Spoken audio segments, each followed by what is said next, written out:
इसलिए बुलाया कि कल आप कुछ दिन पहले आपने देखा रामबन में बहुत बड़ा हादसा हुआ, जिसमें कई जाने गई, अभी कई लोग जो है लापता है, हमें मालूम नहीं है।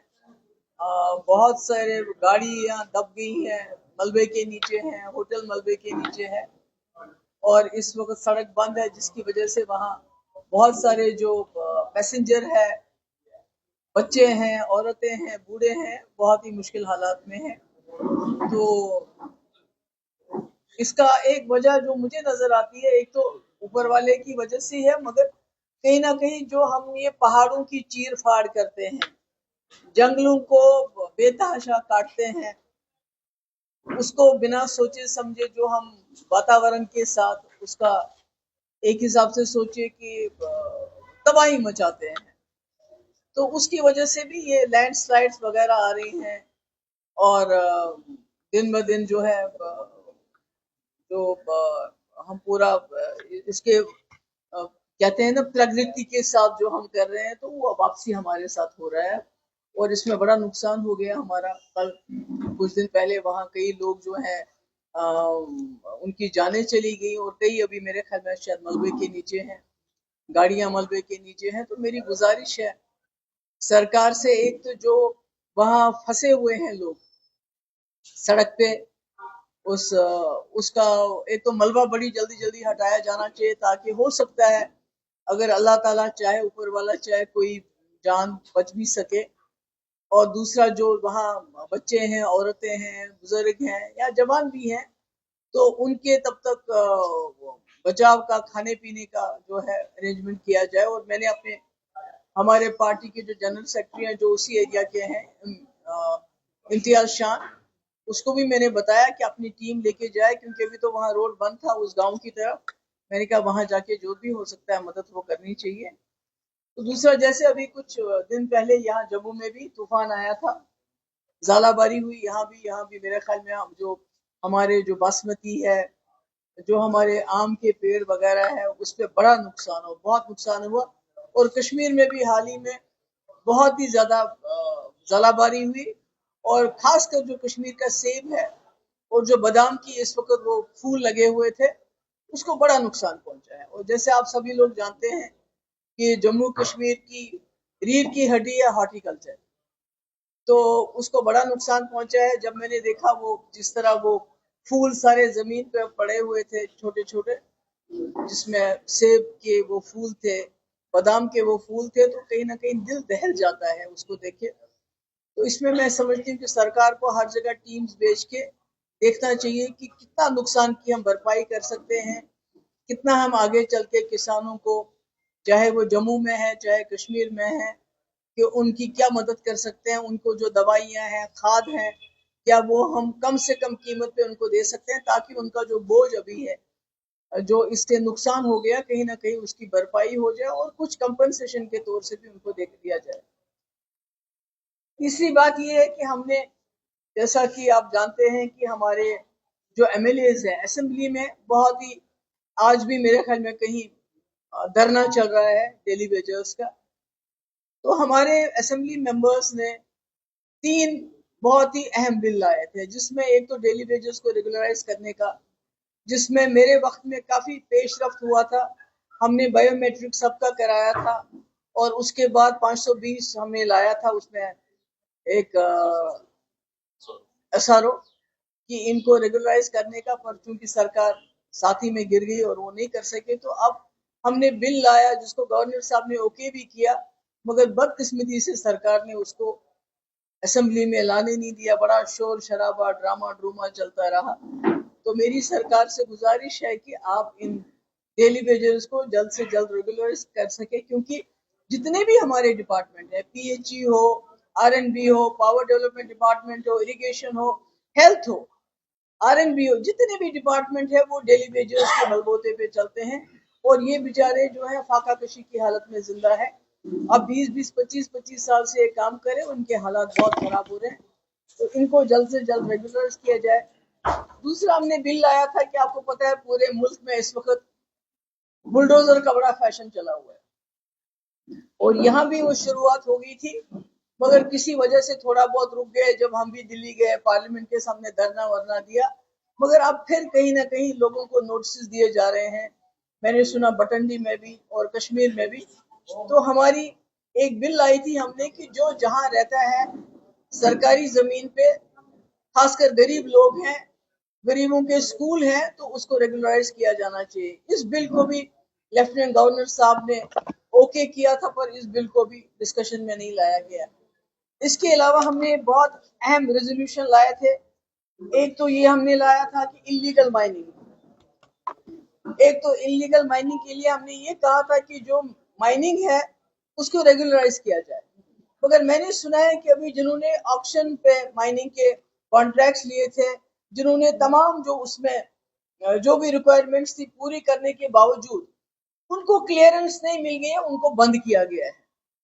और जो माफिया है माइनिंग का, उसको चलाया जा रहा है, क्योंकि उससे हफ्ता लिया जा रहा है।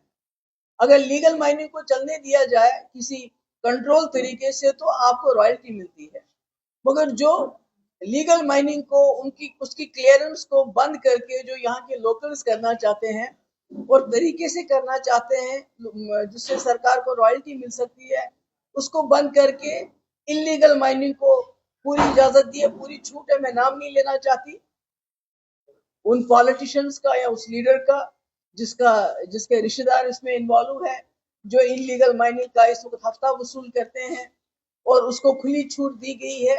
और वो ब्लैकमेल भी करते हैं कि भाई आप हमारा इतना दे दो तो हम आपको माइनिंग करने देंगे। तो मेरी वजीर आला साहब से गुजारिश है कि आप इस चीज को देख लीजिए कि इससे आपकी सरकार की भी बदनामी होती है, क्योंकि जब से आपने माइनिंग को बैन करने के नाम पे कि हमने माइनिंग बैन कर दी, आपने माइनिंग बैन नहीं की, आपने इलीगल माइनिंग को बैन नहीं किया। वो चल रही है और दिन दहाड़े चलती है और उससे बहुत सारा जो है मटेरियल निकाला जा रहा है और उससे आप ही के लोग और दूसरी जमातों के लोग उनसे पैसा जमा कर रहे हैं। इसको बंद कर लीजिए और जिनका ऑप्शन से जिन्होंने इसका टेंडर लिया हुआ है उनकी क्लियरेंस कर देके उनको माइनिंग की इजाजत दे दीजिए।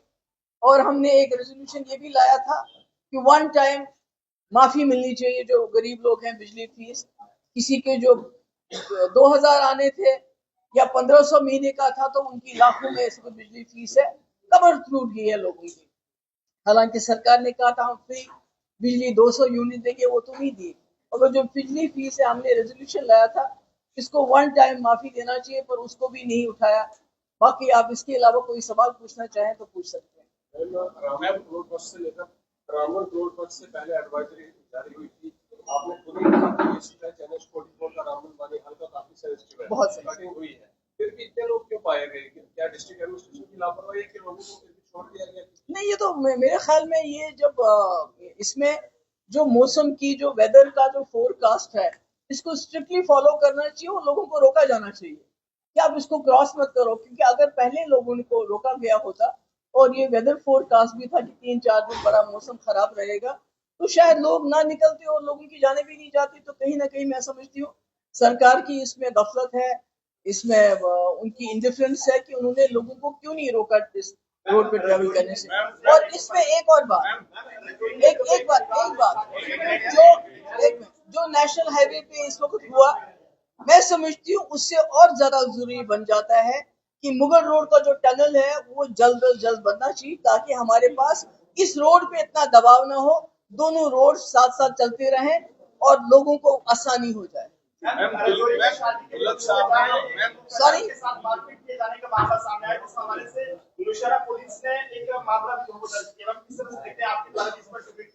वो लियाकत, प्रोफेसर लियाकत, मैंने ऑलरेडी उसके बारे में आपको जैसे खुद ही का मैंने बात की और मुझे खुशी है उसमें एक्शन हुआ, एक इंक्वायरी हुई। क्योंकि ये जो दूर दराज इलाके हैं इनमें जब इस किस्म के हादसे होते हैं, पिटाई होती तो कोई पूछने वाला नहीं है। तो जब मैंने इसके ऊपर ट्वीट किया तो मुझे खुशी है कि आर्मी ने उसमें तुरंत एक्शन लिया और FIR भी दर्ज हुई।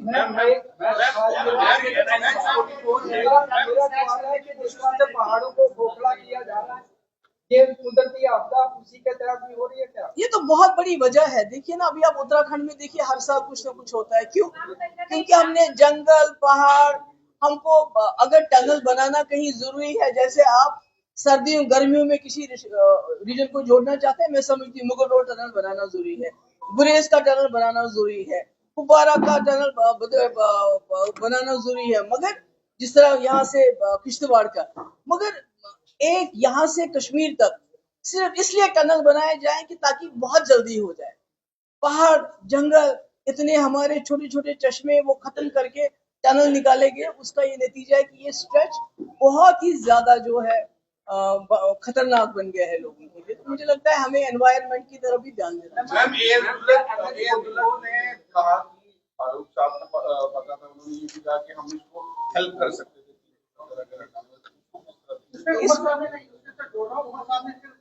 टारगेट किया, उन्होंने कहा कि पीडीपी महबूबा जी को आपका नाम देकर उन्होंने कहा कि उनको रिमाइंड करना चाहिए कि दौलत साहब ने आपके बारे में, आपके वालिद साहब के बारे में क्या बोला था, क्या।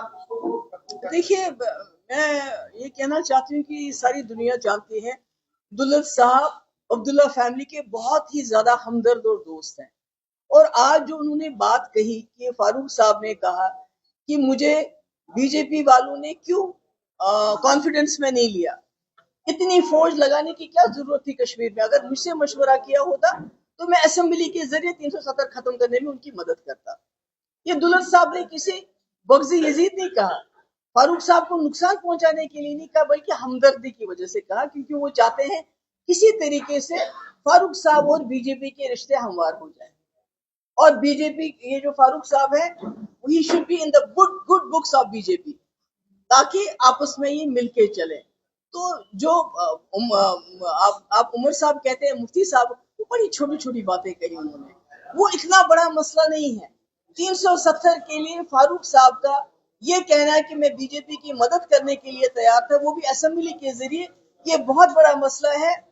इस मसले पे फारूक साहब को, लोगों को सफाई देनी चाहिए, नेशनल कॉन्फ्रेंस को सफाई देनी चाहिए, क्योंकि ये उस बात की तरफ इशारा करते हैं कि 3 अगस्त को फारूक साहब और उमर साहब प्राइम मिनिस्टर के पास क्या कर रहे थे, वहां क्या हुआ, क्योंकि उन्होंने किसी को नहीं बताया वहां क्या हुआ। या उससे पहले 2014 जिस वक्त पीडीपी और बीजेपी की बात चल रही थी आपस में, उस वक्त देवेंद्र रैना जो इस दुनिया में नहीं है, उन्होंने कहा एक बार नहीं 4 बार उमर साहब और वो दिल्ली गए बीजेपी लीडरशिप से मिलने के लिए, ये कहने के लिए कि आप पीडीपी के पीछे क्यों पड़े हो, हम बिला शर्त शुरूत बीजेपी के साथ सरकार बनाने के लिए तैयार है। तो कहीं ना कहीं कड़ी तो मिलती है। अगर वो कहते हैं कि सरकार तो आपने बनाई, तो वो कहते हैं कि आरएसएस बीजेपी को जम्मू कश्मीर में स्ट्रेंथन करने के लिए, उसको एक मौका देने के लिए, तो पीडीपी सबसे बड़ा इल्जाम बीजेपी पे क्या है कि वो 370, हाँ, और पीडीपी वो जमात है जिसने बीजेपी के हाथ 3 साल बांध दिए जब हम सरकार में थे। क्या उन्होंने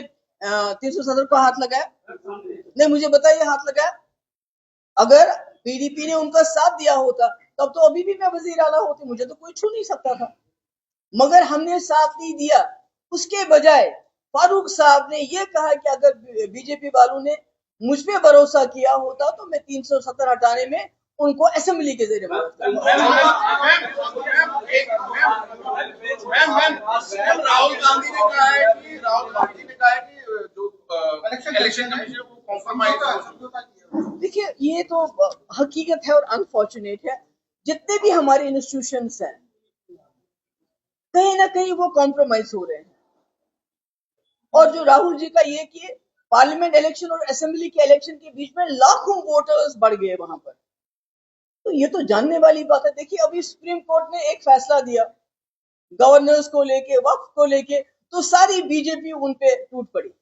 यानी जो सुप्रीम कोर्ट जैसा इंस्टीट्यूशन है उसको भी अंडरमाइन करने की कोशिश की जा रही है। तो ये जो इलेक्शन कमीशन, ये तो इन्हीं के चुने हुए लोग हैं, वो क्या करते हैं क्या नहीं करते हैं तो बड़ी आसान बात है कि जब आप सुप्रीम कोर्ट को धमकाते हो, उनको अंडरमाइन करने की कोशिश करते हो, वक्फ जजमेंट को, वक्फ में जो उन्होंने किया इंटरव्यू उसको लेके, या जो गवर्नर्स को लेके, जब आपके लोग वो निशिकांत दुबे या दूसरे लोग इस तरह, और आपके वाइस प्रेसिडेंट धनखड़ साहब इस तरह खुली तरह से सुप्रीम कोर्ट को क्रिटिसाइज करते हो, इसका मतलब ही है कि जो इस वक्त की सरकार है वो सारे इंस्टीट्यूशंस को अंडरमाइन करके अपने नीचे पाँव के नीचे रखना चाहती है ताकि वो इनका गलत इस्तेमाल करे और राहुल जी की जो बात है उसमें दम बंद करे।